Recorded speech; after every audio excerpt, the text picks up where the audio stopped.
বিসমিল্লাহির রহমানির রহিম। স্বাগত জানাচ্ছি যারা শুনছেন এবং দেখছেন। আমরা গত পার্ট 1 বেসিক গ্রামার পার্ট 1 যখন আলোচনা করেছি, অনেকের সাড়া পেয়ে পার্ট 2 নিয়ে আজকে হাজির হয়েছি। তো পার্ট 2তে আমরা কথা বলছিলাম হচ্ছে গ্রামারের একটি গুরুত্বপূর্ণ টপিক, সেটা হচ্ছে নাম্বার। তো নাম্বারের কথা মনে আসলেই আমরা দেখতে পাই নাম্বার হচ্ছে যে শব্দ বা ওয়ার্ড বা শব্দ দ্বারা কোনো সংখ্যার ধারণা পাওয়া যায়, সেটাই হচ্ছে নাম্বার। তো আমরা জানি নাম্বার বলতে আমরা হয়তো জানি নাম্বার দুই প্রকার, একটা হচ্ছে সিঙ্গুলার নাম্বার আর একটা হচ্ছে প্লুরাল নাম্বার। কিন্তু এই সিঙ্গুলার নাম্বার এবং প্লুরাল নাম্বার আমাদেরকে কিভাবে প্রভাবিত করে? আমরা কি শুধুমাত্র এক বছর আর বহু বছরের মধ্যেই সীমাবদ্ধ থাকি? আমরা কি শুধু এটা এরকম যে একটা উদাহরণ দিলাম হচ্ছে বেবি, আর একটা উদাহরণ এটার প্লুরাল হচ্ছে বেবিস, একটা বয় আর এটার প্লুরাল হচ্ছে বয়েস, তারপর হচ্ছে কিস, এটার মধ্যেই সীমাবদ্ধ? না, এটার মধ্যে সীমাবদ্ধ না। এটি আমাদেরকে ব্যাপকভাবে প্রভাবিত করে।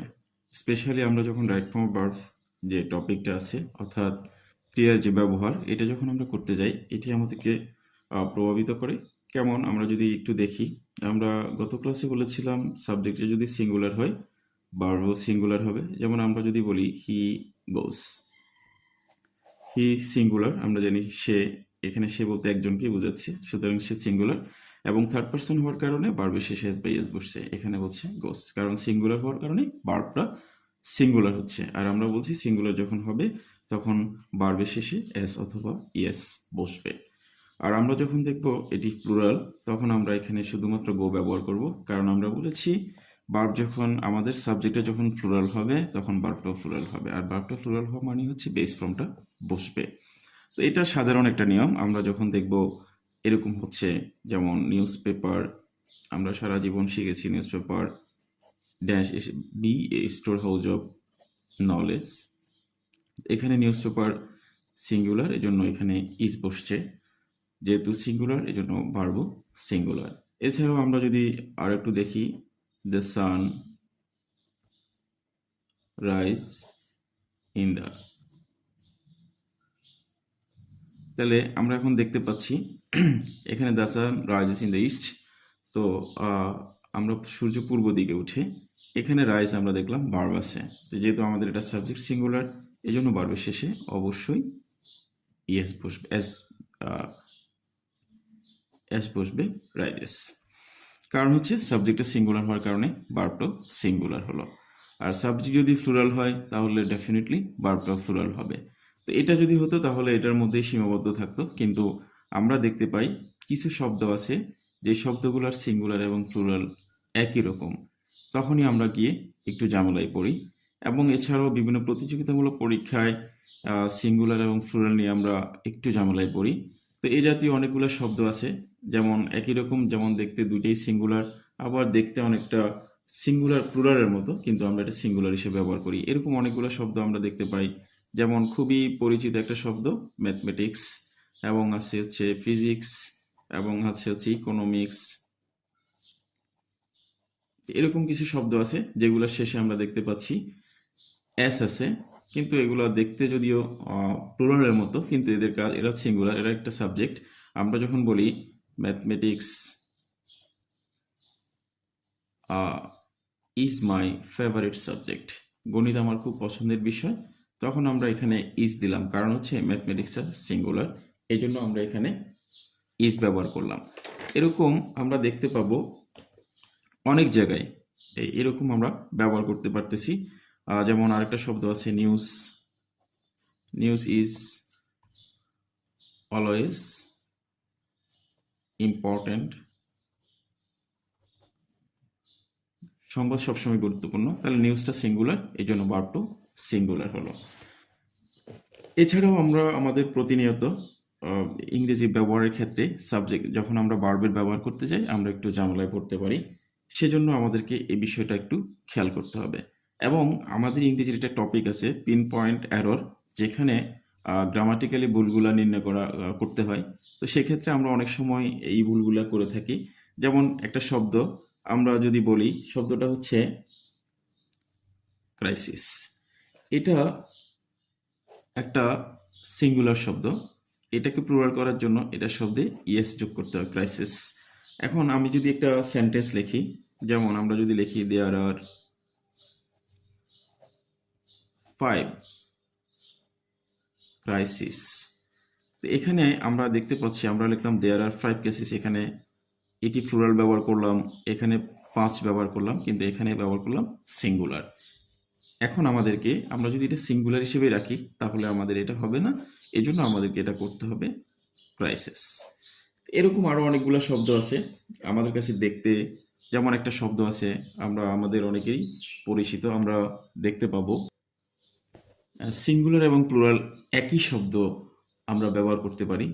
যেমন সে শব্দটা হচ্ছে শিপ, সে শব্দটা হচ্ছে ডিয়ার, সে শব্দটা হচ্ছে ক্যানন, এবং স্যামন, কার্প।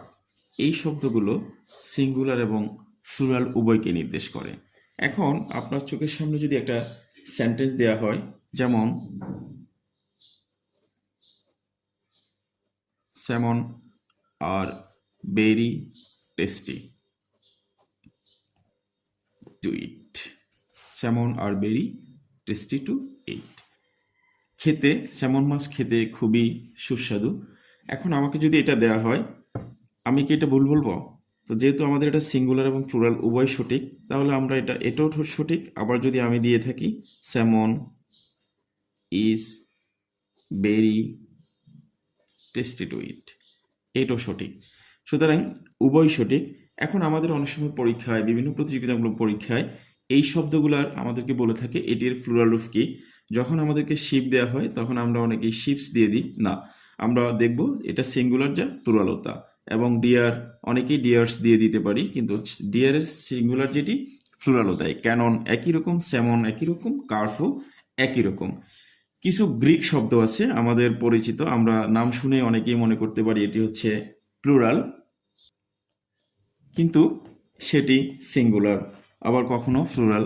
যেমন আমরা অনেকেই খুব ইজিলি বলতে পারি একটি খুবই কমন শব্দ, যেমন হচ্ছে ব্যাকটেরিয়া।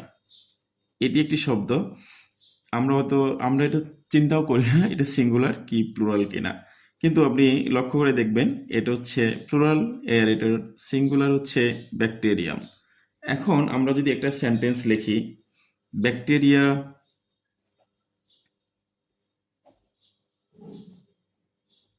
have been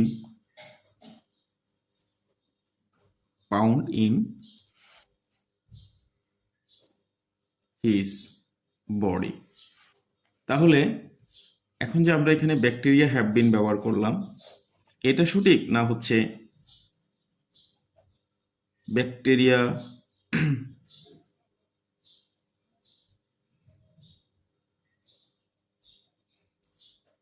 তাহলে আমরা যখন দেখতে পাচ্ছি এখানে ব্যাকটেরিয়াম আমরা যখন লিখছি, তখন আমাদের এখানে ব্যাকটেরিয়াম যখন আমরা লিখব তাহলে অবশ্যই আমাদেরকে সিঙ্গুলার দিতে হবে। আর আমরা যদি এটা প্লুরাল ব্যবহার করি তাহলে অবশ্যই ব্যাকটেরিয়া দিতে হবে। Bacteria have been found in his body, তার শরীরে ব্যাকটেরিয়া পাওয়া গেছিল। তাহলে এখানে ব্যাকটেরিয়া যখন দিলাম তখন আমরা হ্যাভ বিন ব্যবহার করলাম, কারণ এটা প্লুরাল, এই জন্য ভার্ব ব্যবহার করলাম প্লুরাল। কিন্তু আমরা যদি এটা সিঙ্গুলার ব্যবহার করি তাহলে এখানে অবশ্যই হ্যাজ বিন ব্যবহার করতে হবে। এছাড়া আমরা যদি একটু দেখি, একটা শব্দ আমাদের খুবই পরিচিত, মিডিয়া। তো আমরা মিডিয়া শব্দটি হচ্ছে প্লুরাল, আর এটার সিঙ্গুলার হচ্ছে মিডিয়াম। এখন আমরা যদি একটা সেন্টেন্স এখানে ব্যবহার করি, a media can play vital role in our daily life. তো আমরা যে সেন্টেন্সটা লিখলাম এখানে এ মিডিয়া, একটি মিডিয়া, তাহলে একটি মিডিয়া যদি আমরা বলি তাহলে অবশ্যই এটাকে আমাদেরকে প্লুরাল দিতে হবে, সিঙ্গুলার দিতে হবে। মিডিয়া প্লুরাল, আমাদেরকে লিখতে হবে মিডিয়াম। তো আমরা দেখতে পাচ্ছি এরকম শব্দগুলো আমাদেরকে ব্যাপকভাবে প্রভাবিত করে। যে কোনটি সিঙ্গুলার এবং কোনটি প্লুরাল। এটা আমাদের শুধুমাত্র আমাদের এই রাইট ফর্ম ভার্বের ক্ষেত্রে না, আমাদের হচ্ছে বিভিন্ন সংখ্যা, এরপরে হচ্ছে সাবজেক্ট হিসেবে ব্যবহার হয়ে অথবা অন্য যে কোনোভাবেই আসতে পারে। সুতরাং নাম্বার একটি গুরুত্বপূর্ণ টপিক, যেটি আমাদের ইংরেজির ক্ষেত্রে, ইংরেজি শেখার ক্ষেত্রে এবং এটির ব্যবহারের ক্ষেত্রে অনেক বেশি গুরুত্বপূর্ণ।